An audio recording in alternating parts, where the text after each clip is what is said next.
Hello दोस्तों, मेरा नाम बबली है और आप देख रहे हैं बबली का ब्लॉग। तो मैं जा रही हूँ त्र्यंबकेश्वर ज्योतिर्लिंग। तो आप हमारे साथ बने रहिए, आपको आगे का अपडेट मिलता रहेगा। धन्यवाद। तो हमारी कैब आ चुकी है और हम लोग अपने बस स्टॉप के लिए निकलने वाले हैं, जो कि यहाँ से 22 किलोमीटर है। और हमारा जो बस स्टॉप है वो पुणे के एफसी रोड में है, तो हम लोग को थोड़ा जल्दी निकलना पड़ा। तो देखिए दोस्तों, हम लोग अपने बस स्टॉप पे आ चुके हैं और हम अपनी वाहन का प्रतीक्षा कर रहे हैं, जो कि 9 बजे आने वाली है। और तो हम लोग समय से पहले आ चुके हैं और पास में ही देख सकते हैं फर्गूसन कॉलेज के एक छात्र का समूह में बैठकर गाना गा रहे हैं। तो हम लोग भी उस पल का थोड़ा लुत्फ उठाए गाना सुनकर, क्योंकि हमारी वाहन को आने में थोड़ा समय था। और मैं बता दूं कि पुणे की जो एफसी रोड है वो काफी ज्यादा पॉपुलर है, खासकर शॉपिंग और स्ट्रीट फूड के लिए। चलिए दोस्तों, हमारी वाहन आ चुके हैं और हम लोग प्रस्थान कर रहे हैं त्र्यंबक के लिए। अक्खा जीवन में पहला बार ऐसा वाहन से सामना हुआ है। ऐसा लग रहा है जैसे हम लोगों को जेसीबी मशीन पे बैठा दिया गया हो।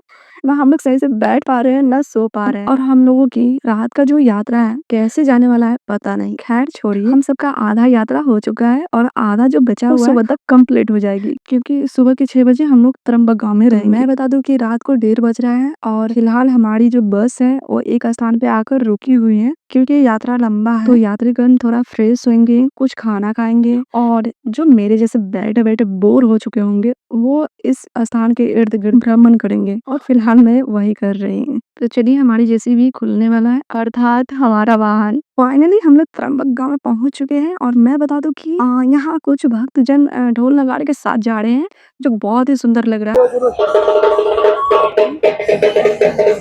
तो हम लोग भी नहा धोकर रेडी होकर बाबा के दर्शन के लिए निकल चुके हैं। बता दूं कि यहाँ आपको बड़े से लेकर छोटे होटल मिल जाएंगे, आश्रम भी मिल जाएंगे। फ्रेश होने का अलग चार्ज है और स्टे होने का अलग चार्ज है। लेकिन मैं वीडियो के एंड में एक आश्रम के बारे में बताने वाली हूँ, तो प्लीज आप एंड तक बने रहे।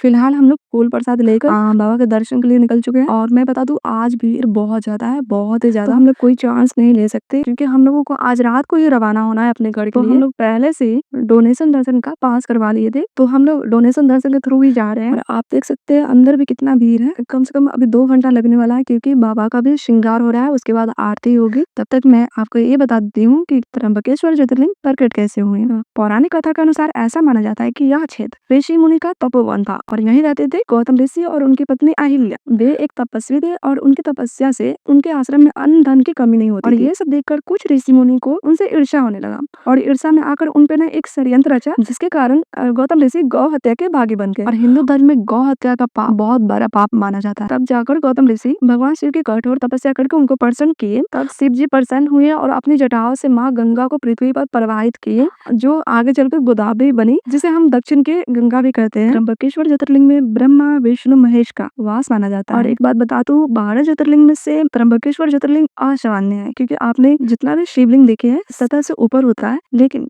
त्र्यंबकेश्वर ज्योतिर्लिंग जमीन के गहरे में है, एकदम सतह पे है, इसलिए सही से दिख नहीं पाता, हम लोग दर्शन नहीं कर पाते। जिसके लिए एक दीवार पे आईना लगाया गया है, जिसके थ्रू हम लोग बाबा का दर्शन कर पाते हैं। और हाँ, एक बात बता दूं कि हमारी हिटलर दीदी को एक बच्ची इतनी पसंद आ चुकी है, इतनी पसंद आ चुकी है कि हिटलर दीदी उसे गोद लेने के लिए भी तैयार हो चुकी है। कोई बच्ची बहुत प्यारी है, बिल्कुल राधा रानी की तरह। तो फिलहाल आरती शुरू हो चुकी है और आरती के बाद हम लोग बाबा के दर्शन करने वाले हैं। तो मिलते हैं दर्शन के बाद।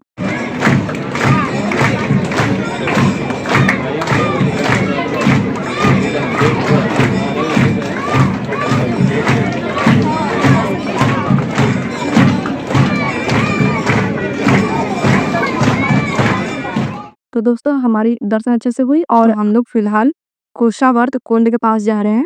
और ये वो कुंड है जिसे गौतम ऋषि ने कोशा के सहायता से माँ गोदावरी को बांधा था, क्योंकि वो बार बार लुप्त हो जा रही थी, जिसके कारण वहाँ के जीव जंतु पे अकाल पड़ गया। तो दोस्तों, पूजा पाठ के बाद हम लोग पेट पूजा करने आए हैं, क्योंकि भूख बहुत जोर से लगा हुआ है सबको। और यहाँ आने के बाद सबने सब तरह का थाली ऑर्डर किए, जैसे विनोद ने गुजराती थाली, मोगली और दोस्त भैया अपने लिए महाराष्ट्रियन थाली, और मैं और हिटलर दीदी पंजाबी थाली। और मैं बहुत एक्साइटेड थी पंजाबी थाली के लिए, क्योंकि मुझे देखना था उसमें कितने तरह के वैरायटी होते हैं। लेकिन सच बोलूं तो सबका खाना सेम ही था, ना कोई पंजाब का था, ना कोई गुजरात का था, ना कोई महाराष्ट्र का मैं था। थाली देखकर ना सच में कंफ्यूज थी। तो भैया मेरे पास मेरा खाना रखे, तब पता चला ये पंजाबी थाली है, नहीं तो विनोद या मोगली का थाली में उठा लेती। तो हम लोग खाना खाने के बाद थोड़ा आराम करने आए थे। तो दोस्तों, फिलहाल हम लोग यहाँ पे आराम करने आए हैं, क्योंकि धूप बहुत ही ज्यादा है और इतना धूप में ब्रह्मगिरी का ट्रैकिंग करना बहुत ही ज्यादा मुश्किल है। तो फिलहाल हम लोग आराम कर रहे हैं। लेकिन यहाँ देखिए, मोगली, विनोद और हिटलर दी तीनों के तीनों सो चुके हैं और मैं कर रही तीनों का पहरेदारी। ब्रह्मगिरी पर्वत का ट्रैकिंग करना मुश्किल है, क्योंकि रात भर हम लोग जग कर आए हैं, जागरण हो चुका है हम लोग का अच्छा खासा, तो बहुत थक चुके हैं। एक कदम भी अब चला नहीं जा रहा, लेकिन अगली बार जब आना होगा यहाँ तो ब्रह्मगिरी पर्वत का ट्रैकिंग ज़रूर करेंगे।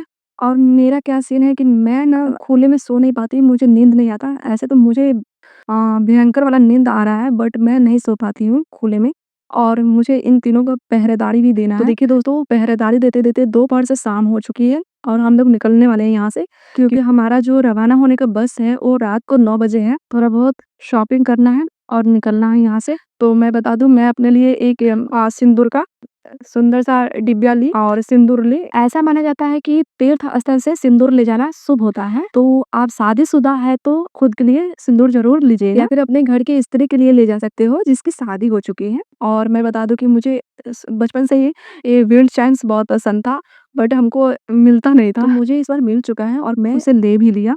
और मैं बता दूं, यहाँ रंग बिरंगे आभूषण देखकर मेरा आंख चमक उठा है और मन मचल बैठा है। तो मैं बता दूं, ये ब्रेसलेट मुझे काफी ज्यादा पसंद आया है, जो अपनी तरफ खींच रहा है बार बार मुझे। और यहाँ छोटे छोटे कान के टॉप्स हैं, सबका सब अच्छा लग रहा है, इसलिए मैं कंफ्यूज हूँ कि मैं कौन सा लूं। तो ऐसे छोटी मोटी खरीदारी के बाद हम लोग पहुंच चुके हैं खाना खाने, क्योंकि हमारी जो वाहन है उसका समय हो चुका है आने का। तो फिलहाल हम लोग खाना खाने आए हैं।